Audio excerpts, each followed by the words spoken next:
Food കഴിച്ചാൽ നമ്മളിരിക്കുന്ന stage ഏതാ, നമ്മളെ ബോഡി ഏതൊരു സ്റ്റേജിൽ നിൽക്കുക? പാരാസിമ്പത്തറ്റിക് സ്റ്റേറ്റിൽ. ഒരു ഷോർട്ടിൽ പറയുകയാണെങ്കിൽ റെസ്റ്റ് ആൻഡ് ഡൈജസ്റ്റ്, റിലാക്സ്ഡ് ആയിട്ട് നിൽക്കുന്ന ഒരു സ്റ്റേറ്റിനാണ് പാരാസിമ്പത്തറ്റിക് സ്റ്റേറ്റ് എന്ന് പറയാം.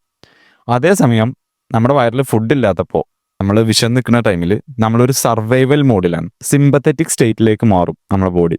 അപ്പോൾ നമ്മൾ ഒന്നുകൂടി എന്തായിരിക്കും, അലേർട്ടായിരിക്കും. ആ ഒരു ടൈം എന്ന് പറയുന്നത് എന്താ പറയുക, ഫ്ലൈറ്റ് ഓർ ഫൈറ്റ് സിസ്റ്റം എന്ന് കേട്ടില്ലേ, അല്ലാന്നുണ്ടെങ്കിൽ ഹണ്ട് ആൻഡ് സർവൈവ് എന്നും പറയും. ആ ഒരു സ്റ്റേറ്റിലായിരിക്കും നമ്മൾ ഉണ്ടാവുക. ബ്രെയിൻ എന്താ പറയുക, നമുക്കിപ്പോൾ ഫുഡൊന്നും കിട്ടിയിട്ടില്ല, നമ്മൾ ഒരു എന്താ പറയുക ഒരു ഡേഞ്ചർ മോഡിലാണ്, അല്ലാന്നുണ്ടെങ്കിൽ ഒരു സർവൈവൽ മോഡിലാണ്. അപ്പോൾ നമുക്ക് അലേർട്ടായി നിൽക്കണം, ഷാർപ്പായി നിൽക്കണം, നമുക്ക് എവിടെ ഫുഡ് കിട്ടുമോ നമുക്ക് നോക്കണം. ആ ഒരു സ്റ്റേറ്റിലായിരിക്കും നമ്മൾ നിൽക്കുന്നുണ്ടാവുക ഫുഡില്ലാത്ത സമയത്ത്.